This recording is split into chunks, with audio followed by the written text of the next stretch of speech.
o Futebolaço, eu sou o Dieguinho. Bom, galera, tá entrando no ar mais um pós-jogo do Dieguinho, de Fluminense 0, Vasco da Gama também 0. Situação de campeonato do Vasco com esse resultado se complicou. O Botafogo venceu a equipe do Volta Redonda e o Vasco já está fora do G4. Ainda pode perder mais algumas posições, porque o Boa Vista ainda joga na rodada, inclusive confronto direto contra a equipe do Nova Iguaçu. Pra gente, o melhor desse resultado aí seria um empate para travar as duas equipes, e fato esse que já nos obriga a vencer o Botafogo no próximo domingo no Newton Santos, na casa do Botafogo, para tentar entrar novamente dentro do G4, tá? Um recadinho breve antes da gente começar a análise da partida aqui. Você aí vascaíno, ou até mesmo os tricolores que vão passar aqui, ó, a Golcase é incrível, tá? Ela tem produtos licenciados oficiais do Vasco da Gama e também do Fluminense. Então você que é tricolor e tá passando aqui também, você pode plugar o QR Code que tá passando na sua tela. Você pode comprar capinha de celulares, carregadores portáteis, mochila, garrafas térmicas. Eles lançaram agora também, que você pode personalizar com seu nome, lançaram uma linha de copos térmicos, tá? Então tanto a galera do Vasco como a rapaziada do Fluminense, usa o cupom GOVASCO que você ganha frete grátis e um descontinho extra no carrinho. Além disso, quem comprar duas capinhas leva 4, tá? Frete grátis, desconto, comprando duas capinhas ainda leva 4. É só usar o cupom GOVASCO. Você vascaíno tricolor, dá uma olhada lá no site da Golcase, que tem muita coisa legal para vocês. Beleza? Dito isso, galera, não é só produtos, tem produtos eletrônicos também, tá? Carregador de celular, carregador portátil, tem linha da Disney, da Marvel, tem muita coisa. Vale a pena dar uma olhada lá no site da Golcase. Cara, sobre o jogo, foi um jogo que teve alternância de domínio, vamos colocar assim. Os 13 minutos iniciais do primeiro tempo o Vasco foi melhor.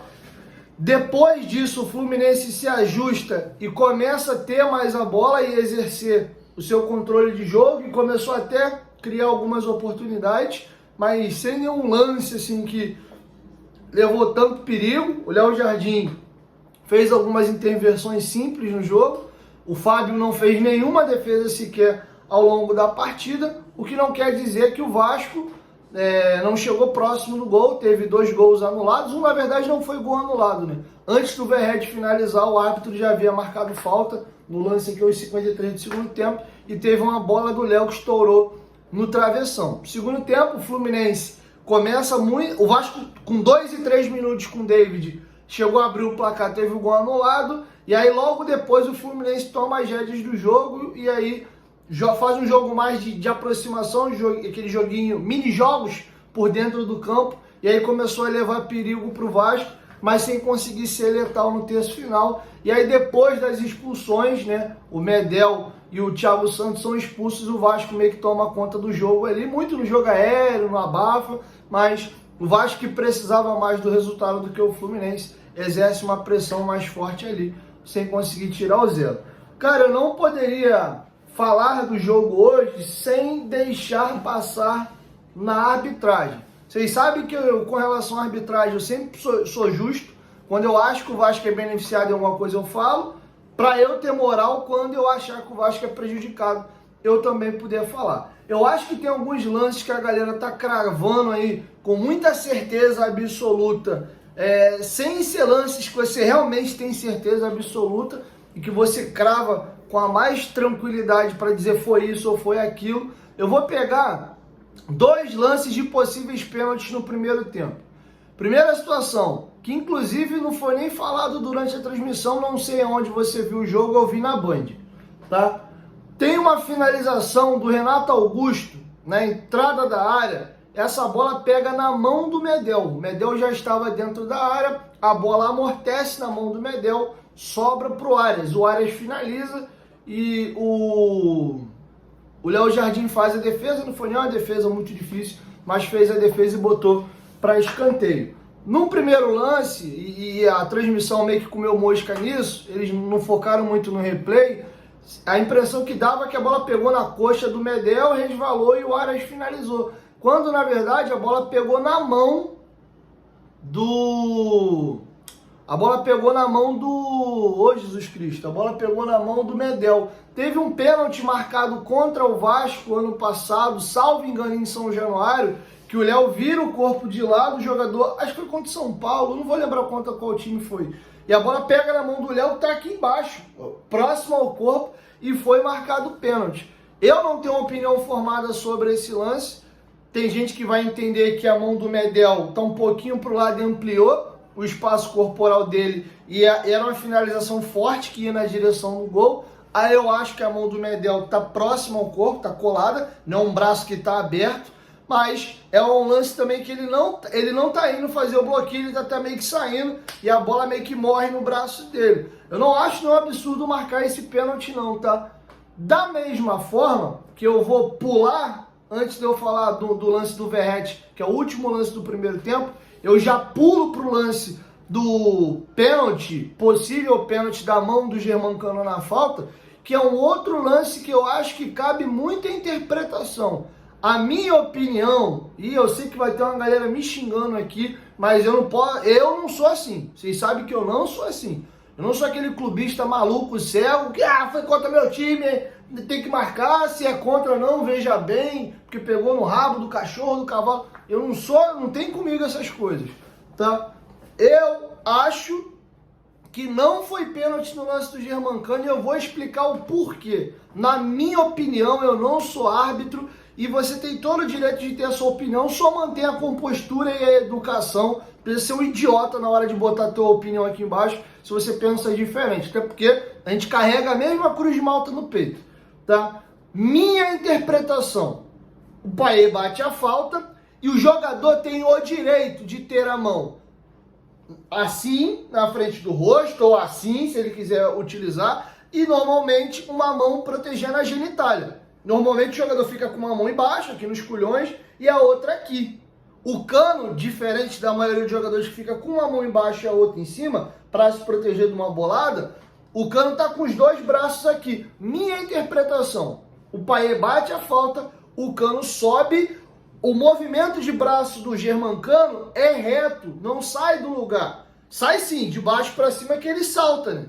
Sendo, qual é a minha visão? Você tem a sensação de que ele faz isso aqui para bloquear a bola, quando na verdade o braço está reto e é a cabeça que movimenta. Você vê o braço um pouquinho mais descolado daqui, ó, do rosto, não é porque ele abriu o braço, é porque ele movimentou a cabeça.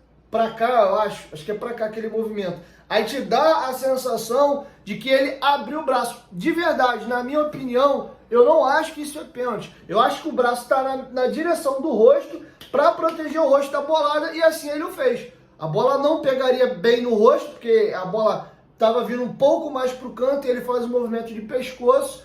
Eu também entendo quem tem a interpretação de que a bola tinha a direção do gol e o braço do Germancano bloqueia. E a bola, de fato, ia pegar na ponta do rosto ou rente ao rosto. De verdade, eu acho que é um lance muito interpretativo e cada um tem o direito de ter a sua. Eu não acho pênalti. Já expliquei aqui o porquê. E acho que é um lance similar ao lance do Medel. Braço próximo ao corpo, uma finalização. Enfim, um era uma bola parada, outro era uma bola em jogo, tá? Então nem acho que a arbitragem errou. O que eu posso dizer sim, isso aqui eu posso dizer, é o seguinte. Imagina que o clássico hoje fosse Vasco e Flamengo, ou Fluminense e Flamengo, Botafogo e Flamengo, e o Arrascaeta bate a falta e, sei lá, o mesmo Germancano pega essa bola na mão, o Júnior Santos põe essa bola na mão. Vocês têm alguma dúvida? Ou o Medel tá na falta, a bola pega na mão dele. O Medel é difícil porque ele é baixinho, né? O João Vitor, vai. Vocês têm alguma dúvida que o árbitro não marca em campo, o VAR chama, ele ia lá, ele não ia sugestionado a marcar o pênalti? Eu tenho quase dúvida alguma de que o árbitro, se fosse um lance favorável ao Flamengo, ele ia marcar o pênalti. Não tô nem entrando no mérito aqui se é contra o Vasco, mas para alguns clubes se tem uma vontade, tem mais um pouco de vontade, vamos colocar assim.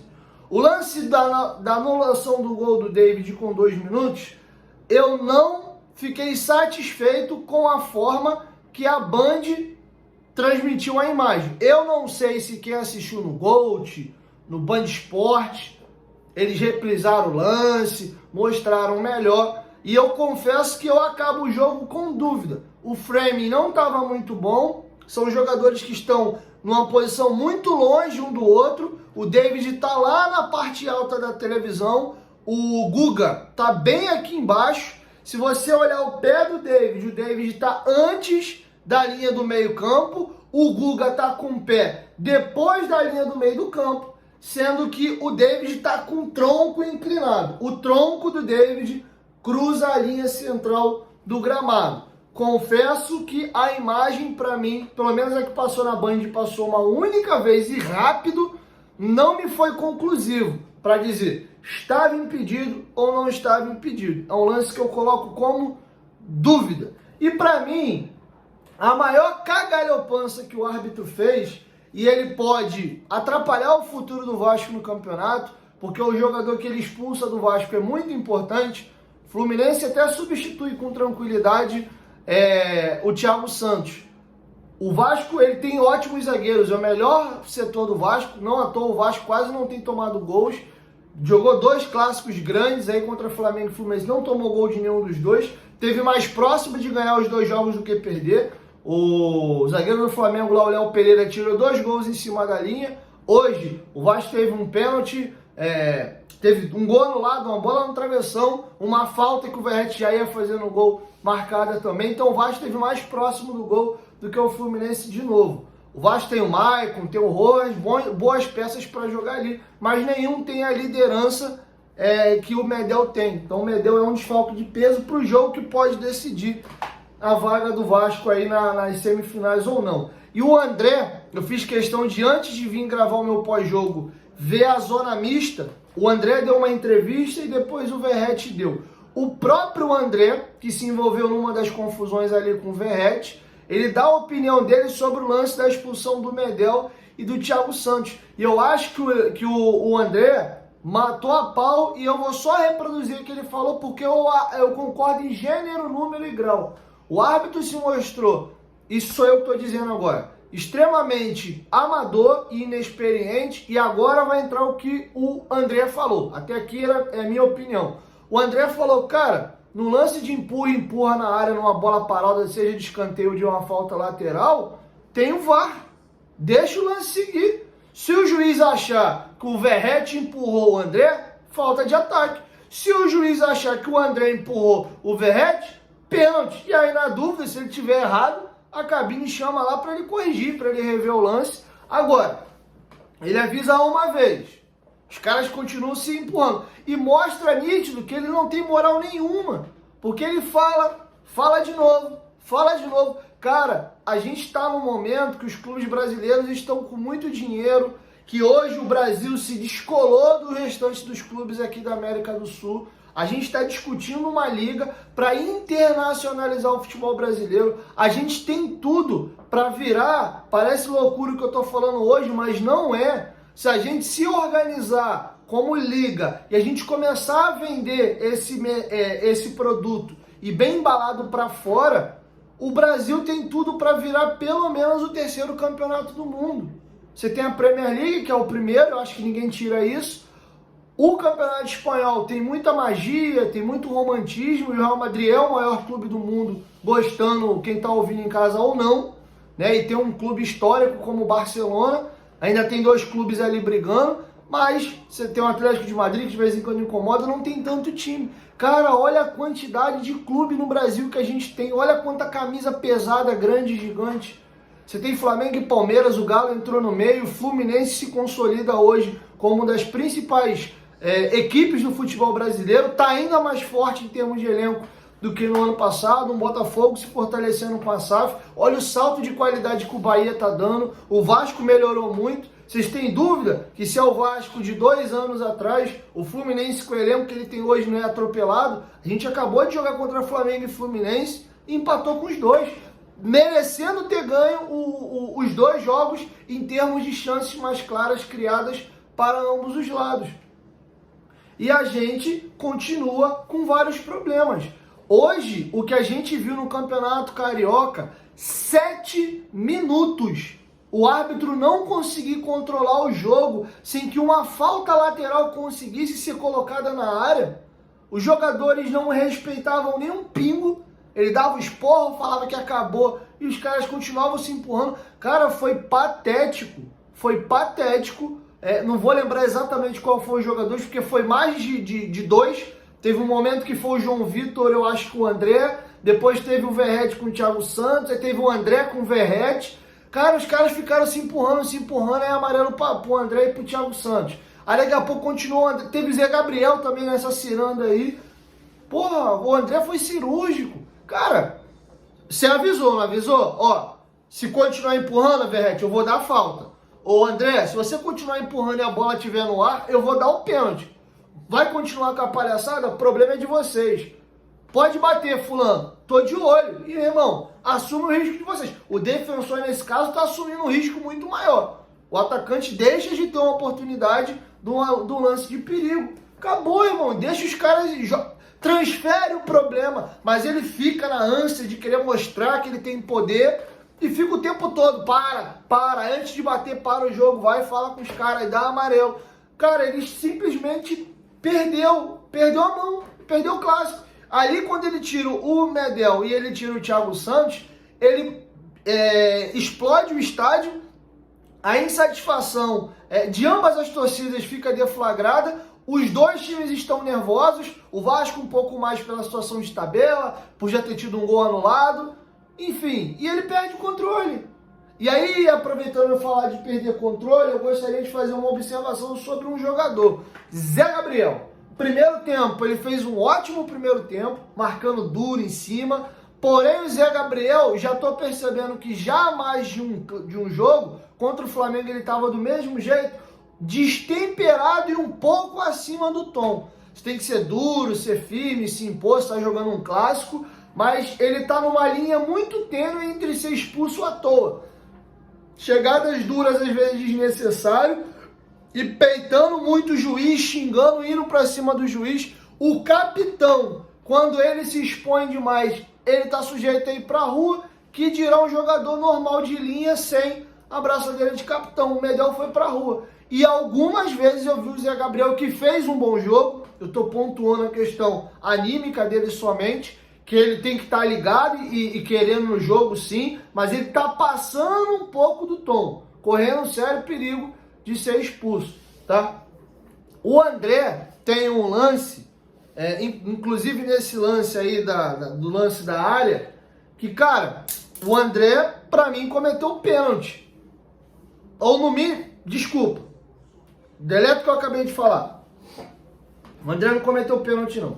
Enquanto a bola tava parada ainda, né, nesse empurra-empurra entre o André e eu acho que o Verratti, ele simplesmente não disputa a bola com o Verratti e ele agride o Verratti. O Verratti está na frente dele ali, ele sem bola, a bola não está no jogo nem nada, ele vai, plum, mete na ombrada e joga o Verratti no chão. Que até o lance que o Verratti cai e aponta pro árbitro, tu não tá vendo? E aí ele continua, para os dois, vou amarelar, eu vou expulsar. E ficou por isso mesmo, né, a peitada, a ombrada, né, a agressão com o ombro, sei lá como é que eu vou colocar aqui, que o André deu no Verratti. Dito isso, não preciso me alongar muito, foi um jogo tecnicamente abaixo, muita chuva em boa parte do segundo tempo, já no primeiro tempo, no terço final do jogo teve muita chuva, gramado horroroso. E aí Flamengo e Fluminense querem se colocar na condição, numa licitação deles continuarem gerindo o estádio, que é muito bom para botar dinheiro no bolso, mas não conseguem resolver o problema do gramado. O gramado no Maracanã é sempre uma vergonha, mas eles não podem vir a público falar que é um absurdo a quantidade de jogos, porque o Vasco ainda não pediu o estádio alugado para poder jogar. Porque se o Vasco pede para jogar semana que vem um jogo lá, sei lá, contra o Volta Redonda, ou contra a Portuguesa, que acho que foram os times que a gente ainda não jogou, eles vão alegar que o gramado tá ruim por causa do Vasco. É a desculpa que eles sempre dão. E eu vi essa discussão acontecendo hoje no Seleção Sport TV, que o Rizek, de forma educada, quis colocar que ninguém tem culhão para chegar numa emissora com peso da Globo e falar. Sabe qual é o problema do Maracanã? Tem muita gente que romantiza aquele futebol antigo que acabou. Antigamente jogava Vasco, Flamengo, Fluminense, Botafogo. O gramado era uma porcaria. Esse gramado que a gente acha ruim, o de antigamente era 15 vezes pior. Você via clássicos, pega aí canal 100, jogo antigo, cheio de poça de lama. Reprisou hoje no Seleção Sport TV, inclusive um clássico na estreia do Deco com a camisa do Fluminense, foi no Flamengo e Vasco. Que gramado ridículo. A bola pererecava e pulava o tempo inteiro. Tem uma jogada que o Carlos Alberto vem driblando todo mundo no último lance do jogo, que ele finaliza, a bola vai ser catando um cavaco e sai pro lado do gol. O gramado hoje é menos pior se você lembrar como era antigamente. Sabe qual é a solução? No Maracanã, o correto é apenas uma única equipe jogar lá. Ou o lúdico para os 4 jogarem seria o Flamengo tomar vergonha na cara, construir seu estádio próprio, mas eles não querem abrir mão de montar super time, passar uns anos com um time inferior e socando dinheiro na construção do estádio, para poder resolver um problema que deveria ser obrigatório. Todo clube para jogar competição nacional tinha que ter estádio próprio. Deveria ser obrigatório. E o Flamengo, um clube multimilionário hoje, é o primeiro clube brasileiro a furar a bolha do bilhão arrecadado no ano, não constrói um estádio. O Fluminense, idem, deveria ter um estádio. Aí você deixa o Maracanã perfeito. Joga-se os clássicos lá, jogam-se as finais de estadual lá, algum jogo de maior apelo, o Fluminense construir um estádio de repente menor, vai mandar lá umas oitavas, semifinal, final de Libertadores. Você consegue diminuir pela metade ou menos do que isso e você consegue conservar o Maracanã. Ou faz uma licitação que um vença e só ele jogue, como é com o Newton Santos. Enquanto tiver 2 clubes jogando, o Maracanã vai continuar ruim. Não tem jeito. Não dá, é inconcebível. Ah, Diego, mas o San Siro lá na Itália, que inclusive estão encerrando o San Siro, então, para construir mais um estádio. E na Itália não tem campeonato estadual não, tá, bonitinho? Soma quantos jogos Flamengo e Fluminense, mais os clássicos, são disputados no estadual. Tem que fazer essa conta também. Então lá na Europa joga-se menos do que aqui. As Copas lá são mais curtas, são jogos únicos, aqui tem jogo ida e volta. Então é diferente, os campeonatos daqui para lá joga-se menos. Então é importante salientar mais uma vez a forma vergonhosa como estava o gramado do Maracanã. O Fluminense tecnicamente é mais time que o Vasco. É visível você ver as substituições que o Fluminense faz no intervalo ou durante o jogo e acho que o Vasco faz. O Vasco hoje tem um sistema defensivo bem montado. O Vasco é muito bem servido de zagueiro. Tem, na minha opinião, hoje o melhor goleiro em atividade no Brasil. Nesse recorte, acho que tecnicamente o Fábio é superior a ele. Mas o momento do Léo Jardim é melhor. Mas a gente ainda é deficiente. Tanto é que você vê a dificuldade hercúlea que o Vasco tem para criar jogadas. É muito dependente das tabelas do Payet e do Piton, dos cruzamentos do Piton, de alguém conseguir achar um bom cabeceio para o Verratti, que veio jogando um sacrifício o começo do ano com essa fissura na costela. É um time com muita deficiência. E para piorar, a gente ainda é azarado. Porque a falta absurda que o Jair e o Paulinho estão fazendo nesse time. Vocês imaginam um time com Léo Jardim, João Vitor, Medel, Léo, preciso falar do João Vitor, Jair e Paulinho, olha a qualidade que se dá, Piton e Paulo Henrique para fazer a ala, e aí Adson, que eu acho que vai ganhar a titularidade logo, Verratti e Payet. E fazendo uma correção, tá? O Vasco não tá jogando no 3-5-2. O Vasco tá jogando no 3-4-3. João Vitor, Léo, Medel, 2 volantes, hoje Zé Gabriel e Galdames, 2 alas fazendo a segunda linha para fazer uma linha de 4. Piton e Paulo Henrique. O Payet tá jogando de ponta esquerda, o Verratti centralizado e o David de ponta direita. Não é time de totó, os jogadores se movimentam às vezes, o David sai muito do lado direito e vem para o meio às vezes, mas o Payet continua jogando espetado de ponta esquerda, tá? Então é isso, acho que foi um jogo muito marcado pela arbitragem que acabou com o jogo ficou arrastado, picotado até o final. Só o lance da falta das expulsões foram 7 minutos. teve a chamada do VAR também para dar o pênalti no lance da mão do Germancano. Ele deu 10 minutos de acréscimo. Só o VAR, mais os 7 minutos da expulsão do Medel e do Thiago Santos, eu tenho certeza que deu 10 minutos ou mais. Mas ele deu só 10 minutos de acréscimo no final. Enfim, acho que para Campeonato Carioca, torcida do Vasco, se o time não classificar, vai fazer um barulho do caramba, vai gritar, vai chiar. Mas eu acho que nos jogos que valem de verdade, que é o Flamengo, é o Fluminense, o jogo contra o São Lourenço, o Vasco tem se mostrado uma equipe competitiva. Ele não perdeu nenhum jogo grande esse ano ainda. Também continua mostrando uma equipe deficiente em peças do meio para frente. Se a 777 não contratar jogadores de qualidade para esse terço final do campo, a gente vai ter dificuldade. O Payet, tô sentindo falta de protagonismo dele. Os primeiros jogos dele davam indício de que ele ia ser o desequilibrante, que ele ia pegar a bola, que ele ia para dentro. Pelo menos hoje eu achei o Payet muito burocrático. Toda hora, qualidade técnica esquece, né? Passe, domínio, passe, falta, escanteio, não discute-se. Mas transferindo muita responsabilidade pro Piton. Às vezes eu pensava que o Payet era o Piton e o Piton era o Payet. O Payet o tempo todo ele domina e espera o Piton para vai Piton, faz você a jogada final. Quando eu espero mais, óbvio, o Piton tem muita qualidade e nessa temporada é o jogador mais regular do Vasco de novo, mas eu espero mais o Payet puxar para ele. Algumas jogadas que ele dava no Piton, o Piton devolvia, que era ele, cara. Ele é o cara da qualidade, da finalização de fora da área, dele pegar, puxar para ele. Ir para dentro e queimar no gol, pô. O tempo todo. Vai, Piton, vai, Piton. Teve uma jogada que ele fez isso. Que ele dominou, trouxe por dentro, arrastou. Aí ele fingiu que foi bater e deu no fundo. Aí o Piton dominou, a bola correu um pouquinho. Ele não conseguiu bater no jogador do Fluminense e ganhar o escanteio. Eu senti um pouco de falta disso. O Payet fez isso contra o Flamengo. Ele ia fazendo um golaço, que ele domina, corta, a bola ia na gaveta e a bola pega em alguém. Não vou lembrar em quem que a bola pegou. Sentindo um pouco de falta disso. O João Vitor, que até aqui para mim ainda não tinha jogado mal, mas não tinha ainda mostrado, né, que vale a pena o investimento de 6 milhões de euros.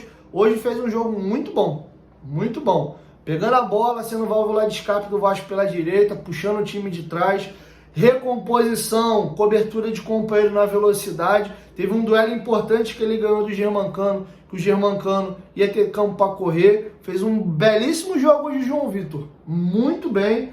Se fosse para escolher o melhor jogador do Vasco em termos de regularidade hoje, eu colocaria o João Vitor como o melhor em campo. E o Galdames, que ficou a expectativa de muita gente assistir depois do belíssimo jogo que ele fez contra o Audax, tá com moral, jogou os 90 minutos, o Ramon Dias não o substituiu, é um jogador, né, que vinha jogando pouco na equipe do Gema, ganhou rodagem hoje, é um jogador que tem controle de bola, bom passe, mas tem uma preocupação, é um jogador muito lento e mostra ter pouca força. Se o Vasco for um time que tiver muito a bola, que propor bastante jogo, jogar como o Fluminense, você tem um volante de qualidade, que vai carimbar a bola, vai virar jogo, vai fazer 1-2. Ele joga muito pra frente, dificilmente você vê. O Adson me incomodou um pouquinho hoje nisso. Quantas vezes vocês viram a bola abrir nele na direita, ele dominou, veio trazendo pra trás e voltava no João Vitor. Jogava o jogo para trás. O Rossi não. O Rossi hoje pegava a bola e tapa pra linha de fundo. Pegava a bola, tapa pra linha de fundo. Não jogou muito tempo, mas o pouco que ele teve em campo, ele tentou. Inclusive, me lembrou o Rossi de 2019, que ele tá confiando na velocidade dele. Eu achei até que ele tinha menos velocidade. O Buffalo ainda tá com uma boa velocidade. Teve uma jogada, inclusive, que ele tava bem atrás do cara. Achei até que ele se precipitou. Ele deixou para dar o tapa muito antes. Ele veio no gás, ainda conseguiu chegar na frente do cara e botar a bola para dentro da área. Aí a zaga do Fluminense acabou cortando. Mas o Adson achei jogando muito para trás, diferente do jogo do Flamengo, que ele pegou a bola e foi para dentro. Mas tem muita qualidade. Teve um lance pela esquerda, que ele rabiscou os dois, deu no Piton, passou para receber. E aí o João Carlos do Fluminense, bem ligado no jogo, dá o carrinho e mata a jogada. Tá? Então é isso, um 0-0. O jogo não teve tanta emoção assim, né? ok, o Fluminense foi melhor em alguns momentos, o Vasco em outros, mas se fosse para ter um vencedor hoje seria o Vasco, porque o Vasco teve mais próximo do gol como o Fluminense, apesar de boa parte do jogo ter tido menos a posse de bola. Então, defensivamente, acho que o torcedor do Vasco pode ficar tranquilo que a gente tem uma equipe sólida. O problema é matar o jogo na parte da frente, tá bom? Então é isso, 1, 2, 3, futebolaço, tamo junto, família. E não esqueçam, tá? Rapaziada do Vasco, galera do Flu, Golcase, tá? Dá uma olhadinha no site aí, tá passando o QR Code na tela. Tem uma variedade de capinha absurda do Vasco, do Fluminense também. Dá uma olhadinha lá. Tem carregador portátil, teu telefone tá morrendo a bateria aí. Pô, vai lá, compra, que vai ter um carregadorzinho portátil. Pô, garrafa térmica, tem de... Essa aqui minha é de 650, tem de 900 ml também. Compra que eu recomendo, beleza? Não esquece de usar aí o cupom GOVASCO, frete grátis, um descontinho extra. Comprou 2 capinhas, eu vou 4, beleza? 1, 2, 3, futebolaço, tamo junto, família. E amanhã eu volto com a nossa primeira edição. Tamo junto.